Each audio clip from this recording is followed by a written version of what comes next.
예, 오늘은 예레미야 37장에 와 있습니다. 예레미야 37장. 예, 지난 시간에 이제 예레미야 36장에서 어떻게 그 유대인들이 반응했는지 우리가 살펴봤는데요. 자, 오늘은 37장 1절서부터 한번 살펴보도록 하겠습니다. 시드기야가 아마 위기감을 느꼈는지 예레미야에게 기도 요청을 하는 장면을 우리가 확인해 볼 수가 있습니다.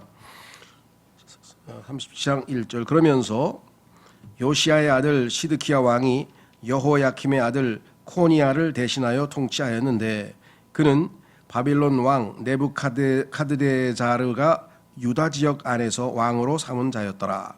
그러나 그도 그의 종들도 그 지역의 백성도 그분께서 예언자 예레미야를 통하여 전하신 주의 말씀들에 경청하지 아니하였더라. 3절. 그러면서 시드기야 왕은 셀레미야의 아들 여후칼과 제사장 마아세야의 아들 스바냐를 예언자 예레미야에게 보내며 말하기를 이제 주 우리 하나님께 우리를 위하여 기도하라 하였더라. 글쎄요, 아마 예레미야를 직접 만나기가 좀 불편했나요? 아마 좀 과거에도 가장 아주 강력한 하나님의 말씀을 선포하다 보니까 자신이 없었는지 아니면 어쨌는지는 모르지만은 직접 가지 아니하고 지금 일단 사람을 보내서 기도를 중보기도라 그러죠, 우리가. 중보기도를 이제 부탁하는 장면이 나왔습니다. 이때 예레미야는 백성 사이에서 들어오고 나가고 하였더라. 이는 그들이 그를 감옥 안에 넣지 아니하였기 때문이라. 아직 감옥에 안 들어가 있는 상태인데요. 그때 파라오의 군사가 이집트에서 나왔더라. 그러자 예루살렘을 포위한 칼데아인들이 그들에 관한 소식들을 들었을 때 그들은 예루살렘을 떠났더라. 근데 묘한 타이밍에 지금 바벨론 군대가 쳐들어올 것이 두려워서 지금 기도 부탁을 했는데 때마침 그들이 의지하고 유대인들이 유대 왕을 포함해서 백성들이 의지하고 있었던 이집트가 당시에 강국으로 부상하고 있었는데 쳐들어온 거예요. 그러니까 북쪽에서 내려온 바벨론 제국이 바벨론 왕과 그 군대가 철수를 해버린 거죠. 두려워서. 강대국에 쳐들어오다 보니까. 그래서 어떻게 보면은 자동적으로 그 근심이 떨어져 나가 버린 것이세요.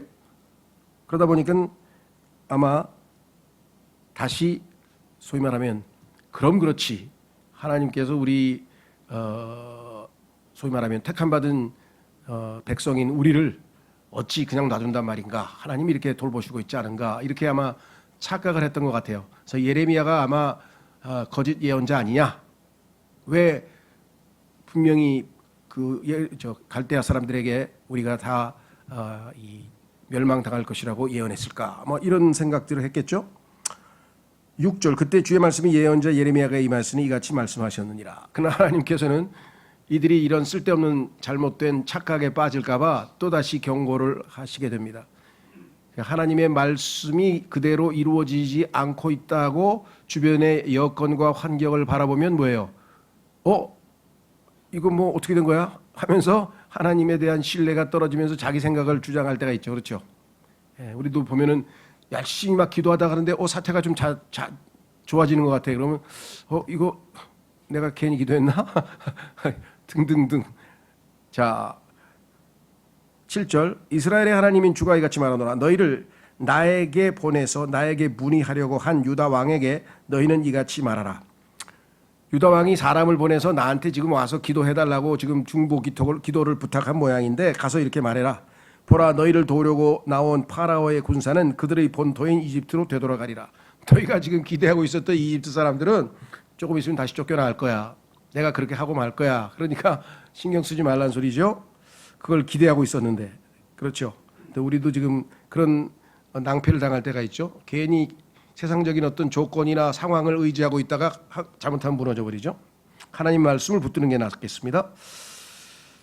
그래서 8절에 그리하면 칼데아인들이 다시 와서 이 도시를 대적하여 싸우고 그것을 점령하여 그것을 불로 태우리라. 주가 이같이 말하노라. 너희는 칼데아인들이 반드시 우리를 떠나리라 하고 말하면서 너희 자신을 속이지 말라. 하나님 말씀을 어기고 주변에 벌어지는 여건과 상황에 의지해서 너희 스스로를 속이지 말라. 이는 그들이 떠나지 아니할 것이기 때문이라. 이는 너희를 대적하여 싸우는 칼데아인들의 군 전체를 너희가 쳐서 그들 가운데 부상당한 사람들만 남을지라도 여전히 그들은 모두 저마다 자기 천막에서 일어나서 이 도시를 불로 태우리라. 하나님께서는 참 뭐라고 해야 되나요? 유머가 대단하시죠? 왜? 너희가 생각하기에 너희들이 일어나서 칼데아인 사람들을 거의 멸망시켜가지고 거의 다 이겨놨다고 생각할 그런 상황에라도 내가 다시 그들을 일으켜서 너희를 다 쳐부실 테니까 너희는 지금 칼데아 사람들하고 바벨론 제국하고 싸우는 게 아니야. 너희는 지금 나하고 대적하는 거다. 그렇죠?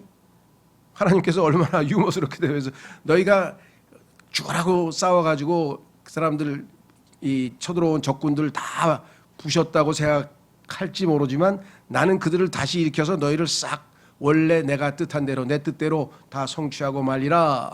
그러니까 쓸데없는 기대 갖지 말라. 이렇게 지금 말씀하셨어요. 자, 참 이런 표현들이 성경에 나오는 거 보면 참 독특하죠. 그렇죠? 예. 자, 그래서 앞부분 1절서부터 10절까지는 제목을 이제 기도 요청이라고 이제 봤는데요. 문제는 진정한 의미에서의 기도 요청은 아니었어요. 그렇죠? 야, 이거 뭐 상황도 이런데 하나님께 한번 좀 부탁 좀 해보자. 야, 좀 도와달라고 네가 가서 좀 기도 좀 해달라고 부탁드려 봐봐. 이 정도지. 진정으로 하나님께 기도 요청을 하려면 하나님 말씀에 일단 순종을 하고 가는 게 더 맞는 말씀이죠. 그래서 이렇게 요약을 해봤습니다. 시드키야는 하나님의 사람의 중보를 원했을 뿐 하나님의 말씀의 교훈을 원하지 않았었습니다. 상황만 모면하고 싶었지 하나님의 말씀대로 순종하고 싶지 않았다. 그런 이 두 가지를 결코 분리시켜서는 안 되었습니다. 하나님의 말씀과 기도는 함께 가야 되는데 말씀 따로 기도 따로. 말씀은 불순종하면서 기도해서 빨리 상황을 바꿔달라, 응답해달라 이런 건 아니죠. 그래서 요한복음 15장 7절에 보면은 내가 내 안에 거하고 내가 내 안에 거하고 내 말이 너희 안에 거해야 된다. 그래서 말씀과 그렇죠 기도가 같이 가야 되는 것이죠. 사도행전 6장 4절에도 보면은 사도들에게 즉 하나님께서 맡기신 사역은 기도하는 것과 두 번째는 말씀 사역입니다. 그런데 기도는 따로 말씀 사역은 따로 이건 아니죠. 그래서 이 두 가지를 분리시켜서 이용해 먹으려고 했던 태도에 대해서 지적하고 있습니다. 그는 하나님께서 자신의 종이 되어 그 도시를 구출하기를 원했으나 하나님을 부려먹으려고 했습니다. 그는 하나님의 종이 되어 말씀에 순종하고자 하지를 않았습니다. 자기가 하나님을 오히려 이용해 먹으려고 그렇게 했죠. 당신은 위급할 때에만 하나님께 도움을 요청하시나요? 아니면 매일 그분의 지침을 구하시나요? 대부분은 위급할 때 이번 한 번만 살려주십시오. 이번 한 번만 살려주십시오. 이렇게 해서 싹 위기를 모면하고 나면은 또 이제 예전처럼 요요 현상으로 돌아가 버리죠. 그래야 또 위기가 닥치면 또 대표적인 사례가 바로 사사기에서 있었던 이스라엘 백성의 모습이죠. 그게 12번인가 사이클이 계속 똑같은 사이클이 도는 거예요. 어쩌면 그렇게 참 아담의 속성은 변하지 않는 것인지. 그래서 이 일반 사회에서도 세상에서도 좀 생각이 깊은 사람들은 그런 명언을 남겼습니다. 그것은 뭐냐? 역사는 우리에게 가르쳐 줍니다. 인간은 역사에서 도무지 아무것도 배우지 않는다는 사실을. 인류 역사 6,000년 전서부터 가인이 살인을 하면서부터 싸움이 일어났는데 6,000년 동안 죽지 않고 지금 계속 싸움을 벌이는 거예요. 그중에서 제일 유명한 민족이 싸움 잘하는 민족이 독일 사람인가 봐요. 그 독일이 믿는 민족신은 보탄이라고 하는데 그 보탄은 전쟁의 신이에요. 전쟁의 신을 받드는 독일 민족인데 그래서 독일 속담에 보면 독일 사람들은 장마 때 비가 많이 오면 체육관에서 전쟁을 합니다. 실내에서. 예, 요즘에 고척돔에서 야구하듯이 비가 와도 끝까지 하겠다는 전쟁을 그렇게 좋아한다는 뜻인데요. 어쨌거나 참으로 안타깝습니다. 자, 두 번째는 오해를 받았네요. 우리도 쓸데없이 전혀 의도치 않은 그런 평가를 받고 또 오해를 받을 때가 많죠. 자, 예레미야가 이제 11절에 보면은 이후에 이러한 일이 있었으니 칼데아인들의 군사가 파라오의 군사에 대한 두려움으로 인하여 예루살렘을 떠나 해산했을 때, 일단은 이제 1차적으로는 이집트 군대가 오는 것을 보고 지금 도망을 쳤습니다. 그때 예레미야가 예루살렘에서 빠져나갔으니, 왜 빠져나간지 모르겠어요. 아마 고향으로, 아나토시라고 하는 자기 고향으로 돌아갈 수도 있겠고요. 여러 가지 이유가 있겠죠. 어쨌거나 정상적인, 소위 말하면 거주 이전의 자유라 그러죠. 요즘 현대 법적인 용어로 하면 어디서나 인간은 자기가 살고 싶은 데서 살 수 있는 거잖아요. 그래서 이사를 갔든지 아니면 이동을 했든지 여행을 했든지 뭔지 모르지만 베냐민 지역으로 들어가고자 함이라.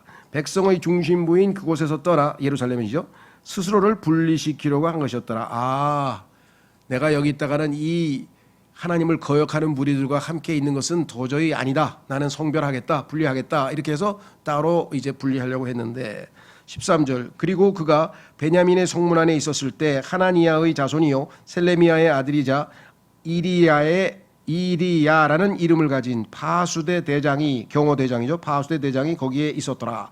그리고 그가 예언자 예레미야를 붙잡으며 말하기를 너는 변절하여 갈대아인들에게 향하는도다 하였더라. 뭐 오해를 받을 수 있어요. 왜냐하면 하나님께서 갈대아인들을 따라가라, 바빌론으로 포로로 끌려가는 것이 하나님의 뜻이다. 거기 가서 70년 동안 자손 낳고 잘 살고 기다리고 있다가 하나님이 다시 돌려보낼 때 돌아오라. 그러니까 요 예레미야는 지금 갈대아 사람들 철수할 때 따라가려고 그러는 거구나, 이렇게 아마 오해를 했던 모양이에요. 그래서 이 반역자라고 이제 몰아가지고 체포당합니다. 자, 그래서 15절, 이러한 이유로 통치자들이 예레미야에게 경노하였고 그를 쳤으며, 내리쳤다 이거죠. 매질했단 말이죠. 서기관 요나단의 집 안에 있는 감옥에다 그를 집어넣었더라. 이는 그들이 그 집을 감옥으로 만들었기 때문이라. 예레미야는 한 번도 반역을 품은 적도 없고요. 오히려 자기의 모든 걸 희생해서 자기 민족을 위해서 참 철저한 애국자인데도 불구하고 그러한 그 설교, 이스라엘을 대적하는 설교를 하나님께 시키셔서 악역을 맡았다는 그 이유 때문에 오해를 받아 지금 감옥에 이렇게 들어가게 된 상황이 있었죠. 정상적인 여행을 하고 있던 예레미야는 체포되어 얻어맞고 투옥되기에 이르렀습니다. 사도 바울도 사도행전 16장에 보면은 체포되어 둘겨 맞았죠. 그래서 감옥에 있다가 하나님께서 또 기도 응답을 해서 거기서 참 구출해 주는 역사가 일어났는데요. 경건치 아니한 자들은 경건한 자들을 박해할 기회를 늘상 노리고 있습니다.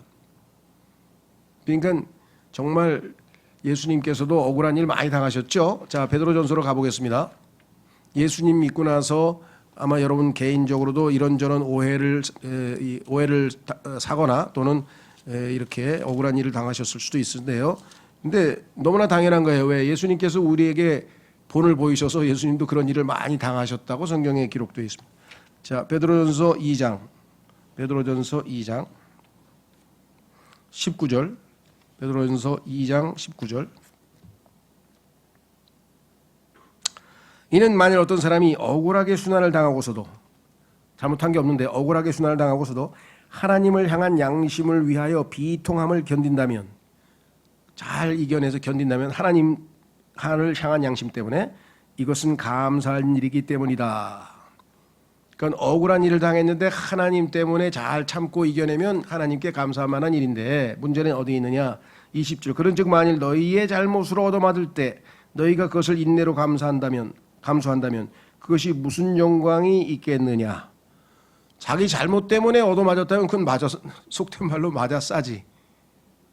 그런데 그게 아닐 때, 자 보세요. 그러나 만일 너희가 바르게 행하였는데, 오히려 잘했는데 그 일로 고통을 당할 때 너희가 그것을 인내로 감수한다면 이것은 하나님께 기꺼이 받아들여질 만한 일이라. 왜냐하면 예수님께서 이와 같은 모습으로 하나님 앞에서 사셨죠. 그렇죠? 21절, 이는 심지어 너희가 이 일로 부르심을 받았기 때문이니, 이런 일을 당하라고 부르심을 받았다는 거예요. 왜? 야, 이 세상에 보니까 그리스도인이라는 사람들이 있는데 그 사람들은 이상한 사람들이야. 억울한 일을 당했으면 열받아가지고 들이받아야 될 텐데 그거를 잘 참아내더라고. 웃으면서 평안하게. 야, 희한한 놈들 다 있네. 그게 뭐예요? 예수님이 이 땅에서 사신 삶의 방식을 보여준 거 아니에요. 간증을 한 거 아니에요. 그렇죠? 그 일을 하라고, 예수님을 자랑하라고, 드러내라고, 영광 돌리라고 우리가 이 땅에 있다면 그거는 우리에게 위기가 아니라 뭐예요? 기회죠, 기회. 야, 억울한 일을 안 당하고서야 어떻게 억울한 일을 참으신 예수님을 나타내고 표현할 수가 있겠어요? 그렇다고 내가 무슨 일부러 그런 억울한 일을 자초할 수는 없는 거고, 하나님께서 억울한 일을 당하게 했을 때는 순간적으로 괴롭더라도 하나님께서 기회를 주셨으니 여기 나와 있는 것처럼 잘 감수해서 이겨내면은 바로 하나님께서 기뻐 받으시고 받아들여지신다라고 성경에 분명히 말씀했습니다. 그래서 예레미야도 그래 했겠죠, 그렇죠? 예. 그래서 하나님께서 나에게 허락하신 일이니까 잘 인내하고 감수하자 그랬습니다. 신앙생활에 있어서 오늘날 특히 마지막 때에 인내가 필요한 이유가 그것이죠. 예. 그래서 성경에 보니까 야고보서에 뭐라고 얘기했나 보세요. 야고보서 한번 찾아보겠습니다. 야고보서 5장. 야고보서 5장.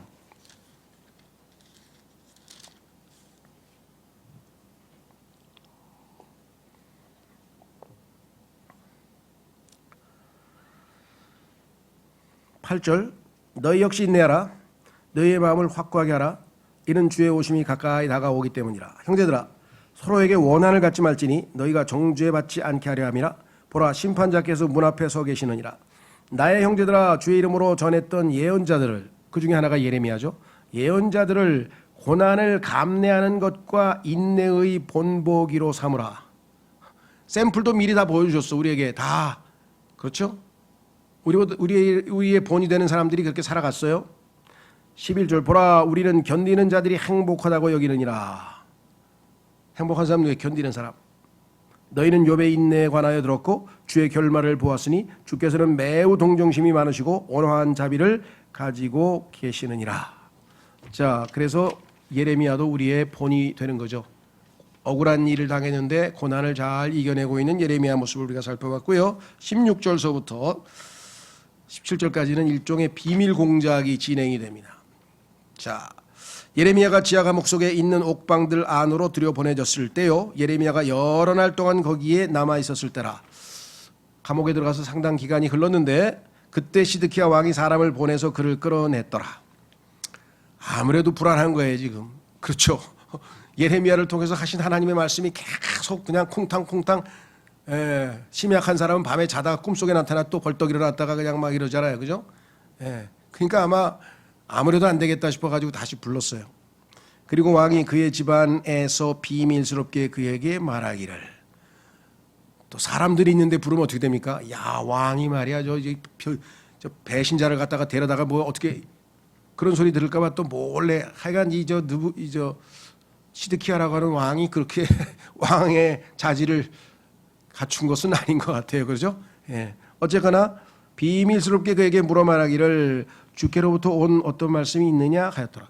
말씀은 벌써 여러 번 다 전했어요. 바벨론으로 포로로 잡혀가는 게 하나님 뜻이라고. 너희는 지금 더 이상 하나님께서는 다른 결정을 내리지 않는다고 가서 매 맞고 70년 동안 훈련받고 오라고 딱 정해놨는데 그게 싫은 거야. 그래가지고 또 물어보는 거야. 혹시 하나님이 생각이 안 바뀌셨냐? 이런 거 물어보는 거야.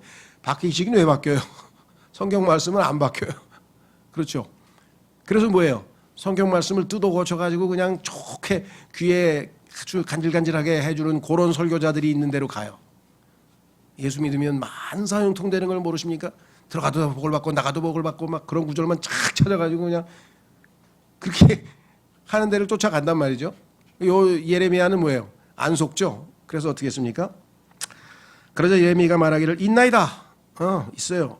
이는 그분께서 말씀하시기를 너는 바벨론 왕의 손안에 넘겨지리라 하셨기 때문이니라 하였더라.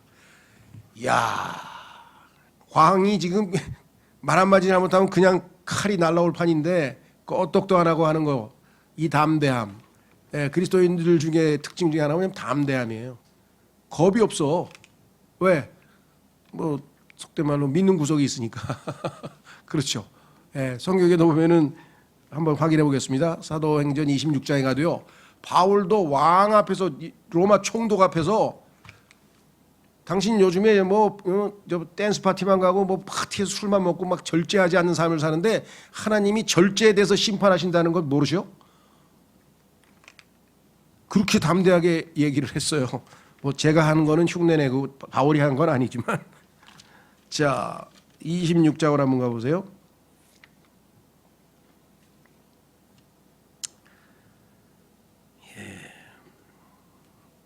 쫙 하면서 그냥 간증을 하면서 그냥 쫙 그냥 일장 설교를 하니까 24절 사도행전 26장 24절 그러자 그가 그와 같이 스스로를 변호하는 동안 페스투스가 요게 이제 로마의 총독입니다. 총독인가 왕인가 하여간 네. 큰 목소리로 말하기를 바울아 내가 제정신이 아니로다. 너무나 하나님의 말씀을 유창하게 쫙 전하니까 그냥 압도당해가지고 유구무원이야 입이 쩍 벌어지는 거예요. 그래서 뭐라 그랬어요? 내가 제정신이 아니로다. 많은 학식이 너를 미치게 만들었도다 하였더라. 그 누굽니까? 이 세르반테스라고 하는 사람이 현대 소설의 효시 최초로 현대 소설의 효시라고 알려져 있는 돈키호테라는 작품을 썼는데 그 사람이 쓴 그 돈키호테에 보면 비슷한 얘기가 나와요. 세르반테스는 돈키호테라는 작품에서 성경을 거의 300번 이상 인용을 했습니다. 레위기도 인용하고요. 아주 그냥 성경에 능통한 사람이에요. 유대인 출신인데 그래서 성경을 모르면 성경에 어디에서 그가 나온 걸 알면 훨씬 재밌죠. 아, 이 사람이 어떻게 이런 구절도 다 인용했지. 근데 여기도 이런 것 인용한 것 인용은 아니지만 유사하게 뭐라 그러냐면 돈키호테 보고 사람들이 뭐라 그러냐면은 여기는 이제 지식이라 하는데 옛날에 그 기사소설 있죠. 기사소설. 칼 들고 막 싸우러 가는 그 기사소설을 하도 많이 읽어대더니 돌았구만. 그렇게 얘기하는 게 바로 여기에서 비슷하게 인용되는 걸 이렇게 보게 되는데요. 자, 그래서 그러나 그가 이같이 말하였더라. 지극히 고귀하신 페스투스요, 저는 미치지 아니하였나이다. 다만 진실하고 냉정한 만들을 토로하고 있나이다. 이 일들에 관하여 왕께서 하시기에 당신 앞에서 저 역시 자유롭게 구하나이다. 이는 이 일이 어떤 구석에서 벌어진 것이 아니기에 예루살렘이라고 하는 세계적인 큰 대도시에서 벌어졌습니다. 이런 것들 중 아무것도 그에게서 숨겨지지 아니하였고 제가 확신을 갖기 때문이옵니다. 그렇죠? 가만 있어봐. 앞부분에서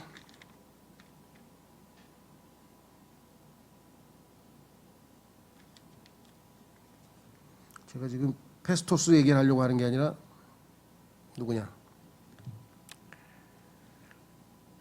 예.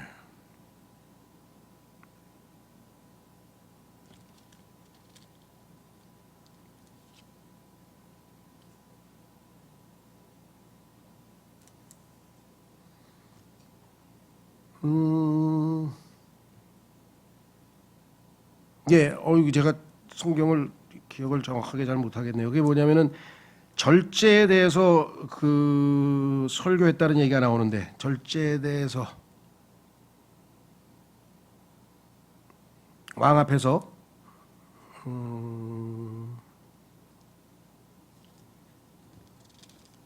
23장인가요?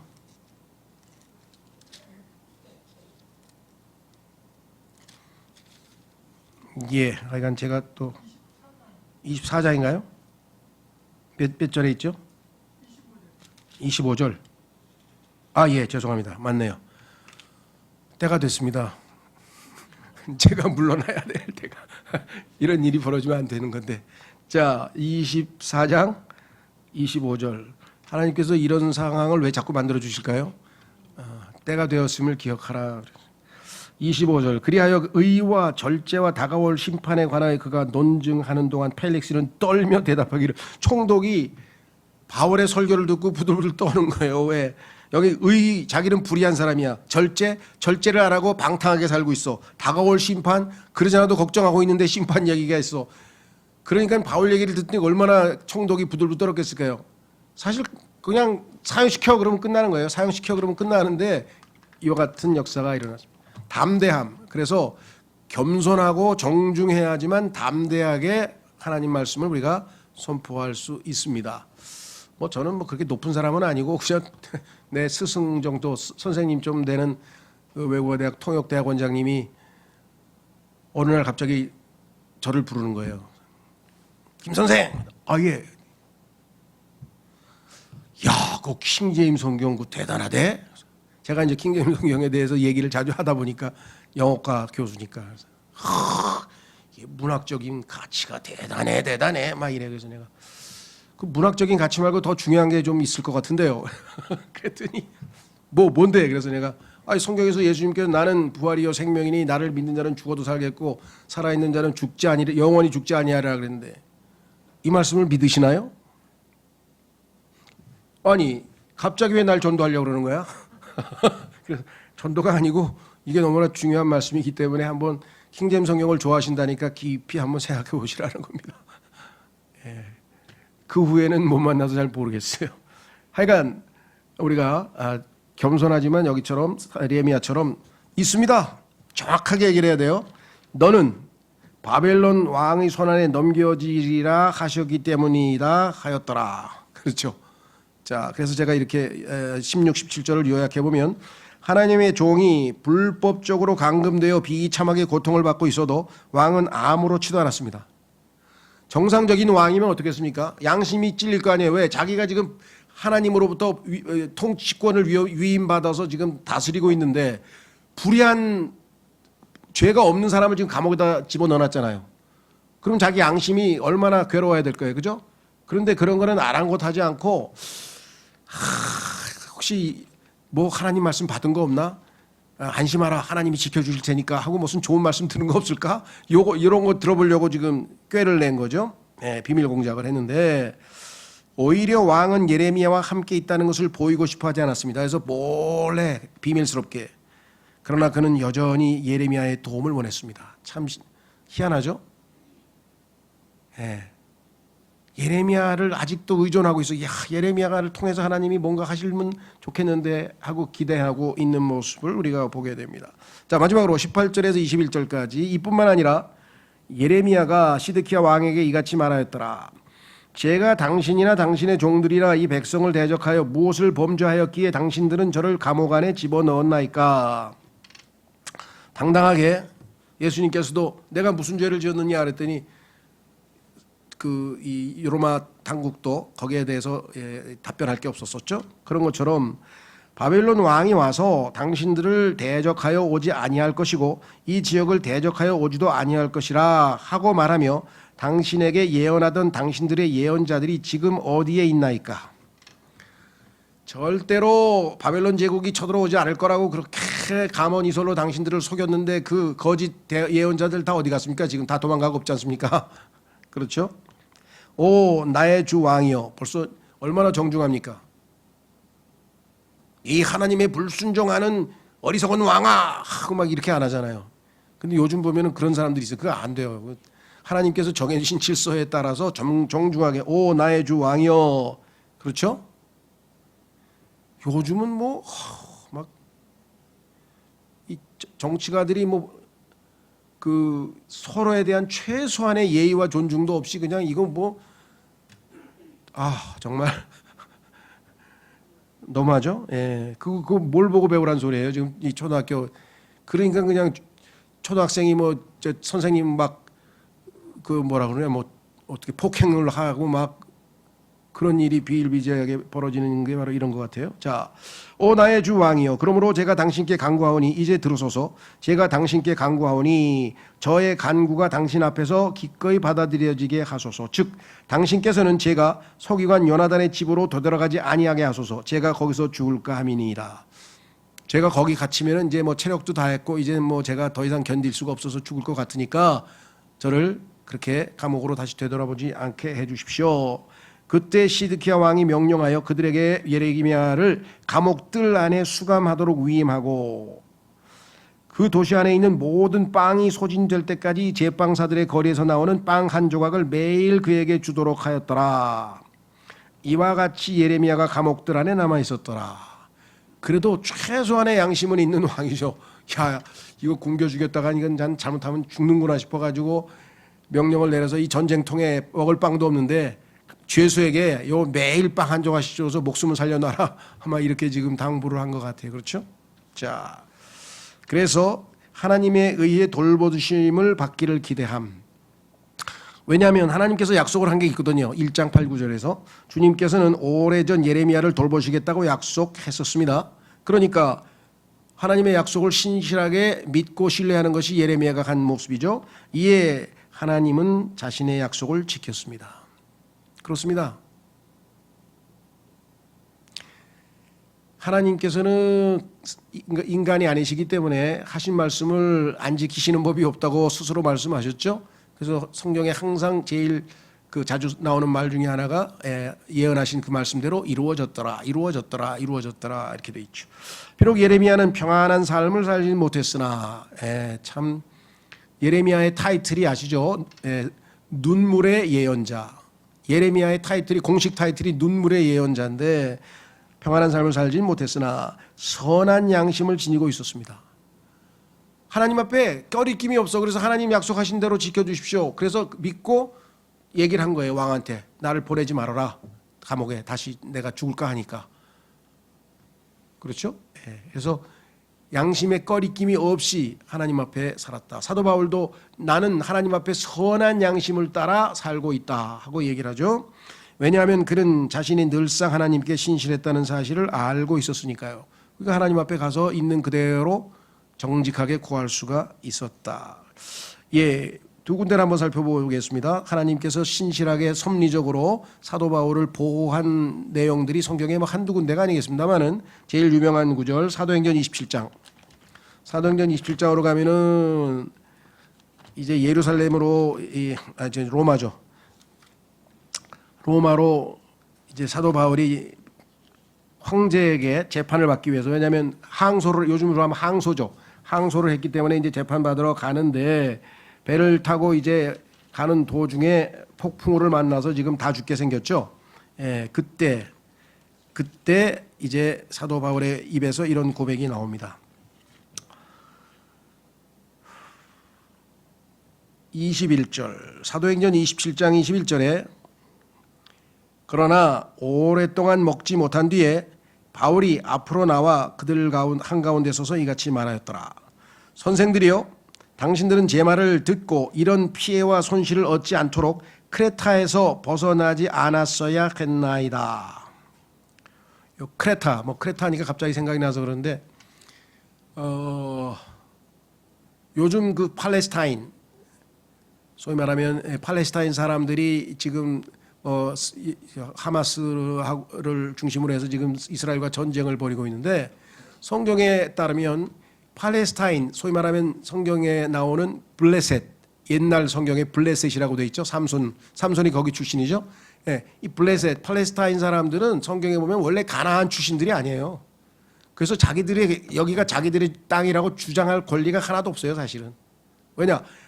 이 사람들은 캅톨이라고 하는데, 캅톨이란 단어는 크레타란 뜻이고, 크레타라고 하는 섬에 살던 사람들이 그리스가 본토에서 쳐들어와서 도망을 쳐가지고 이쪽으로 넘어온 거거든요. 그런데 성경에서는 그 전에 로마 제국이 이 지역을, 팔레스타인 지역을 장악하고 있었을 때 항상 유대 땅이라고 불렀어요.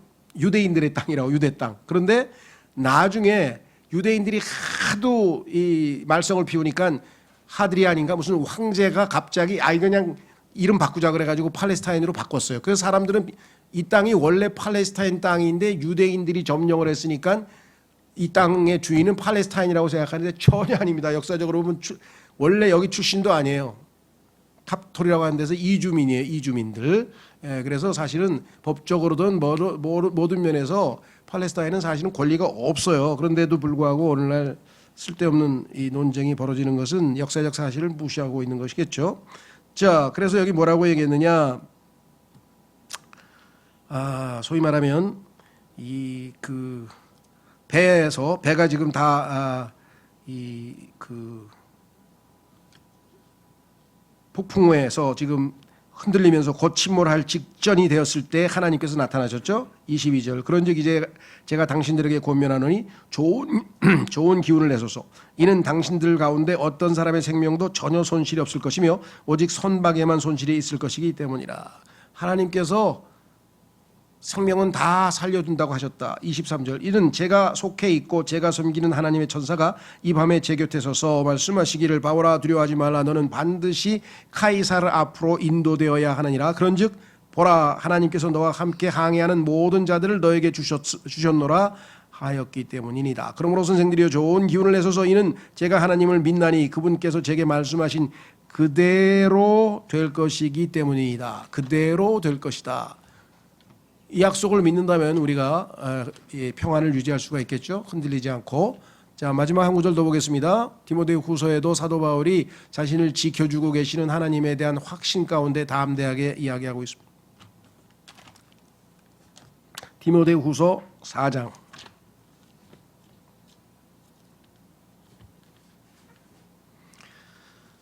아시다시피 디모데 후서는 사도 바울의 유언이죠.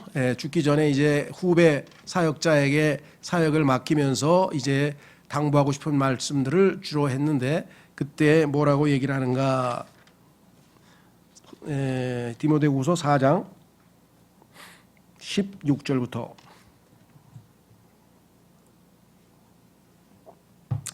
나의 첫 답변 때는 아무도 나와 함께 서지 아니었고 오히려 모든 사람들이 나를 저버렸노라. 이때 답변이라고 하는 것은 법정에서 판사의 신문에 답변하는 거예요. 그러니까 지금 판사의 신문 때 얘기하는 겁니다. 다 사도 바울을 저버리고 함께 하지 않았어요.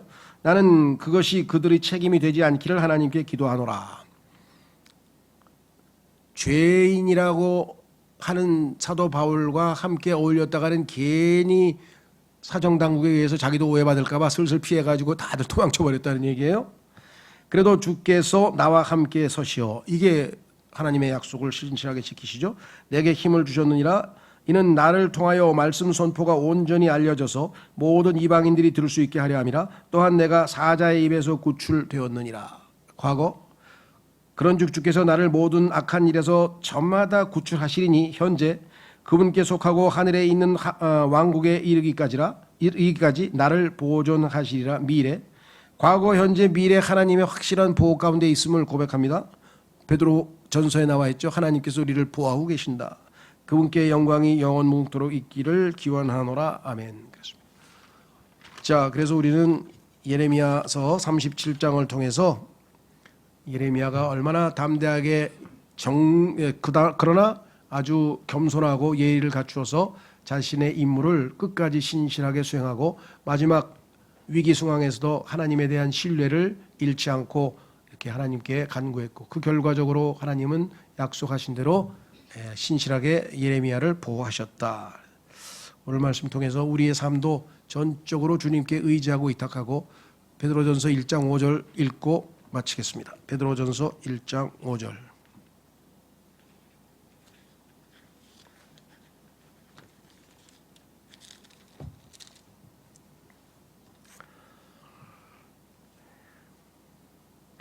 너희는 마지막 시대에 나타내 보이도록 준비된 구원에 이르는 믿음을 통하여 하나님의 권능으로 보호받고 있느니라. 잠깐 기도하겠습니다. 우리 다 같이 오늘 말씀을 묵상하면서 하나님의 손길과 하나님의 도우심과 하나님의 어떠하심을 우리가 이 시간 고백하고 의지하고 의탁하는 믿음을 보이는 그런 기도를 하나님께 드리겠습니다.